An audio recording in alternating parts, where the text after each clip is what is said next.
Alex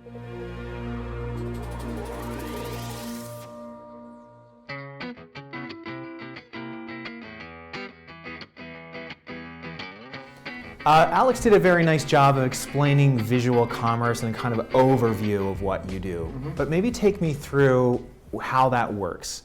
What does Olapic actually do to turn Instagram snaps into commerce? So the rationale of why we started the company was that everybody now has one of these on their pockets, no? And as humans, we're very visual.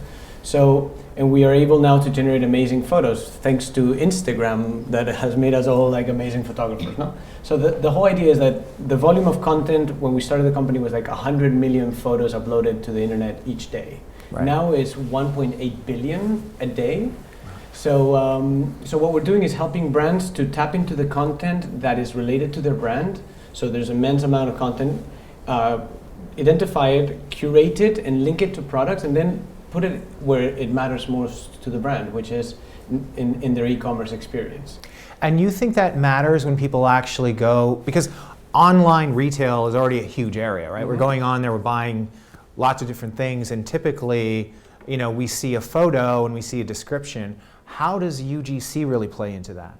So I think it's authenticity in the end. Like you as a shopper, whenever you're in your favorite online store and you're going to buy that jacket, if you can see, that the photo that, the model wearing that jacket, it's been photoshopped, it's been, it's a model. Yeah. And then if you can see like real people next to it wearing that same jacket, that they're on the streets and they're enjoying, like, it gives you more information. Right. So that's the part that I think it's powerful. That is that you as a consumer are able to shop a little bit more like in real life when you're seeing people around you and getting inspired by others. Okay. And what we've proven is that with this simple concept in the end that we call visual commerce is that you increase conversion and shoppers at the end are happier because they make better decisions.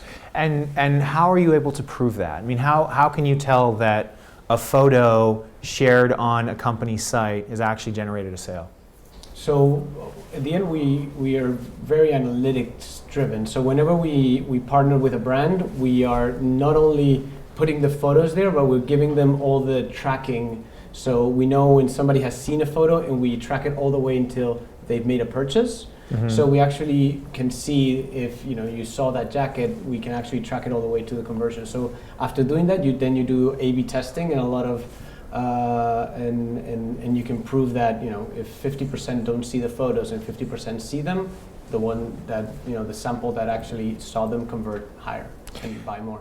So in the early days, tell me how brands reacted to this idea, because I know initially, covering tech for Reuters, during that time when social media got as popular as it was, brands were, I think, very almost kind of fearful of UGC because it meant the control over the image of the brand, going to consumers rather than having it themselves. Has that changed now? I think it's changing. It hasn't changed fully. Like for me, the word UGC is a little bit of an old word. Yeah. And the connotation that has whenever you think UGC usually is like, oh, it's bad quality content in the web. And that there's a lot of brands that still have that that feeling whenever you're talking to them about customer photos. Okay. We haven't found a better way. So if you find a better term for UGC, let me know. Yeah. But what we're seeing now that the volume is so big is that you just have to pick the photos that they're the right ones, and then because there's so much content, there's a lot of good content in that content. Okay, great. Now, we met before, and I interviewed you once before, and I had a chance to talk to one of the companies you're dealing with, and that was New Balance. And you ran a campaign with Heidi Klum that I think was a very good example of how Olapic has helped a company, build, sort of grow sales through this kind of content. So can you tell me a little bit about that example and why that worked so well? So the whole idea was a new line designed by Heidi Klum that, she is gorgeous and she actually can design clothing. So she designed the sneakers, the jumper and everything, and then they created the landing page where you can buy everything, and the conversion was okay, but then they decided to partnered with us, so we started listening to everybody that is wearing that clothing from Heidi Klum using a specific hashtag. And we actually started to put next to her real people exercising, wearing those, running in the park. And just by doing that, like, conversion went up. And instead of and it went up 39%, which is usually not, like, it's extra high compared to what we usually increase, because, like, imagine, if they were doing 10 million, 39% means that they're generating 3.9 million more, which is huge. Yeah, and what it proved in the end is that people wanted to see her, she looks great and she's gorgeous, but you want to see also real people wearing it and how it looks and how it feels. So I had a chance to talk to someone from New Balance who basically, agreed that it was a very successful campaign and through Olapic. But he also talked about how it was an example, or it was a demonstration of the power of the hashtag as a marketing tool. Can you tell me what the hashtag means these days? Because, it was just almost like an accident, right? The way it was started on Twitter, that you can follow. They were like, well, what should we use to kind of connect conversations? And it was decided that they would do the hashtag, and then Facebook later followed suit. So it's become this powerful tool. What does it mean for marketers? So I think marketers are able to start a conversation, as you're saying, and aggregate it in one point.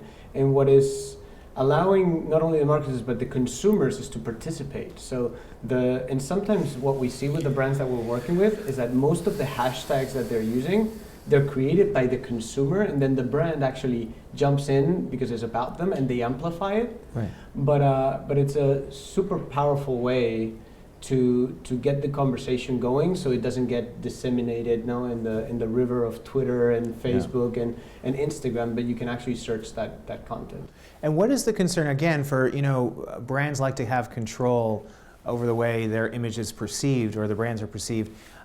There is a great potential for hijacking. We've seen that a lot with hashtags. What is the danger of associating your brand with a hashtag? So there is, and you can be, like, the thing is, it could be hijacked in the sense that if you can upload whatever you want or share a photo or video with a particular hashtag. I think in the end, the volume is so large around it that just a few pieces of content, they don't make a difference. The important part, because all that is earned media. If you use a hashtag New Balance, hashtag or a hashtag ASOS, it's used by a lot of people. The thing is, that earned media that you have, photos and videos in the social web, is which ones you bring to your own media as a brand. And that's the important part, because in the end, everybody understands that what you see on the social web is free, it's open, it's democratic, anybody can put whatever they want. The part that is important is that you bring to your site, to the branded site of for in this case New Balance, only the content that really is on brand for them. Okay, so you have more control. Exactly. So that's very important, because if you're in the New Balance site, for instance, you expect that everything there has been curated by the brand. So if something wrong is, or something not appropriate is there, then you will feel that they're at fault. And are you just looking at Instagram for images? Are you also looking at Facebook and Twitter? Yeah. So for us, the visual web is not only Instagram, even though we find that Instagram is the most powerful social media network out there. And we've done research around it, and because the engagement that it has, being mobile and visual at the same time, is through the roof. It's almost like 20 times more engaging than Facebook. So in that sense, if you multiply when you say that, I mean, where does that come from? 20 times more engaging. So if you count engagement as the number of likes or comments that you have on the content, any piece of content on Instagram usually is 20 times the likes and Facebook, if you put them one-to-one with the number of impressions that it has. Okay. So in that sense, engagement is higher, but we don't think Instagram is the only one. Like we also power, and we tap into Tumblr, we tap into Twitter, because it's turning more and more visual with Vine. Those short videos, they can convey a lot of information, and also YouTube in a sense. Do you have any sense of what the what the potential market is for visual commerce? I mean, is that even a thing yet? I think that we're creating the space. It's something that it wasn't a thing. So I wouldn't know exactly. I think that in the end, any brand uses photos to sell their products. No, it's like they're inherently visual in that sense.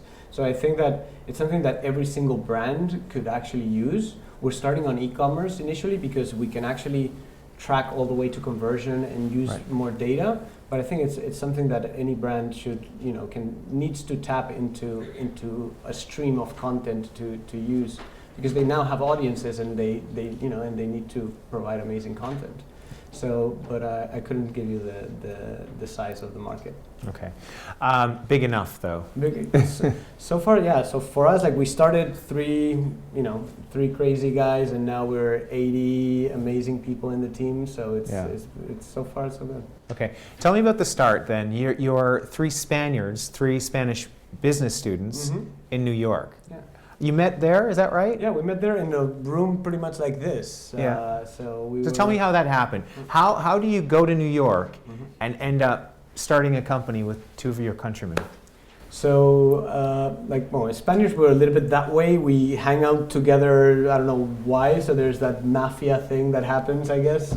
So we came for different reasons to the MBA at Columbia. And the thing is, like, I think the three of us, even though we're very different in many ways, like we all had the bug that we really wanted to start something. Right. And the MBA is an amazing time to actually have time to think and put yourself out there. Okay. So that's when we saw the visual web picking up, Instagram starting, Tumblr, and in our lives, like we were communicating with photos, even with our families when we were in New York. Yeah. So we're like, okay, why, if consumers are doing this, why brands are not tapping into it? And that's when Pau and Luis are amazing engineers, and we actually, instead of only talking about it, we started building it. Okay, and so when did you actually launch the first product?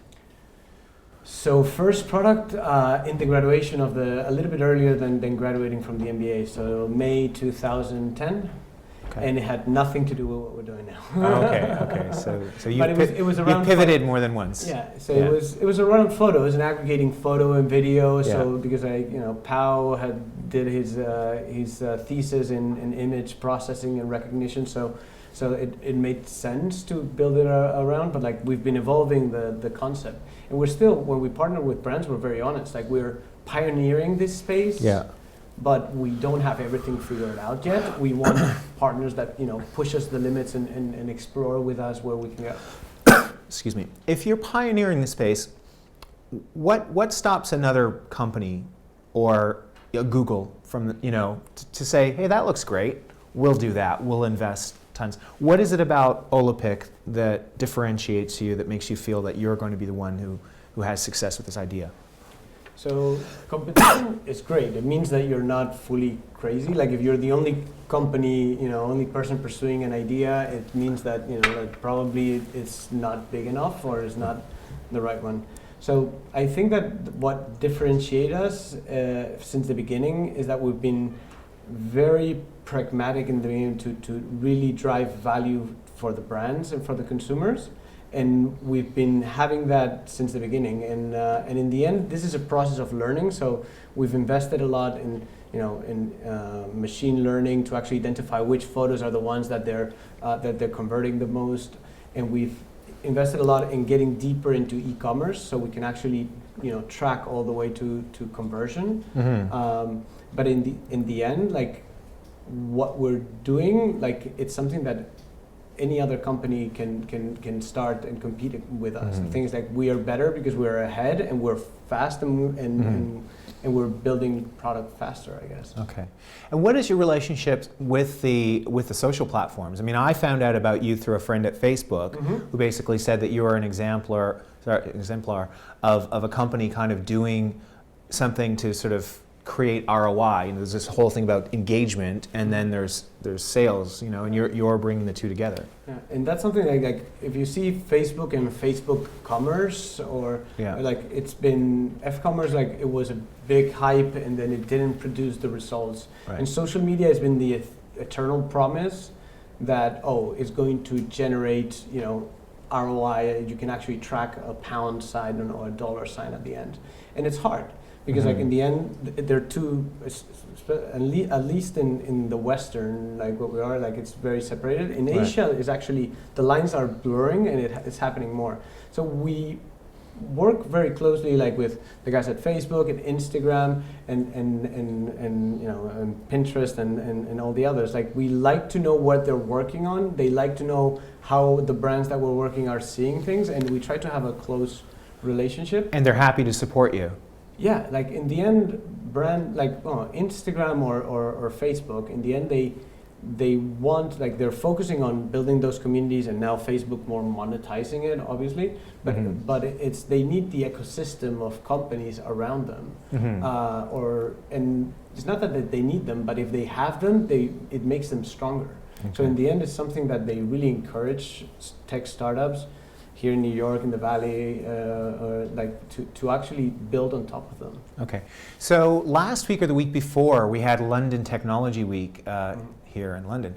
And Michael Bloomberg, the former mayor of New York, was here, and he talked with Boris Johnson, our mayor, basically talked about how the two companies are sort of competing in some ways and collaborating in other ways.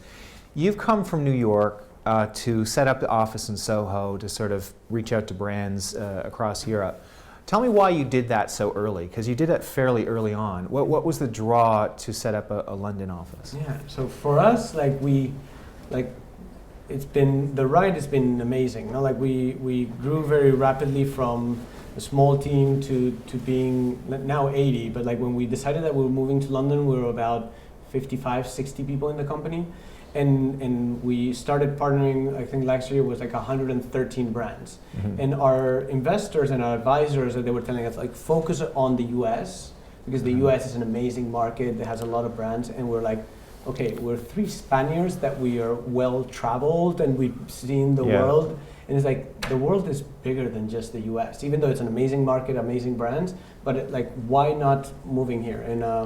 And I set up as an objective, like to find someone that with even more experience, like with more experience that I had, to actually replace me in New York. And I packed my bags and came here to London to start again. So here we're back to basics in the sense that we're 8 people in the team, but we have a great product. We have and what we want is to do it again.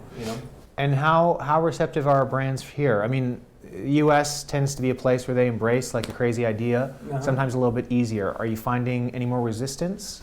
Not really. What we're seeing is that at least the UK, it's fairly advanced in how they're seeing e-commerce. They're super advanced. They've done it. I think like the first e-commerce transaction happened in the UK actually. I think it was I don't know how many years ago. Right. So they're fairly, in social, they're a little bit more hesitant to do stuff, but so far it's gotten easier. Like when we're trying to convince the first few brands that this was a good idea, it was a lot harder. Now we have almost 150 brands, so it's in examples that we can show, so it's much and numbers to back it up, so it's much faster and much easier. And how would you say on the whole, I mean, I know you haven't been here that long, but how would you say the tech scene in London compares to New York? I have to do a lot more, I have to admit, I've been in my, meeting a lot of people, but I super focus on building the team, and I haven't had the time to go to events and really feel the scene. Okay.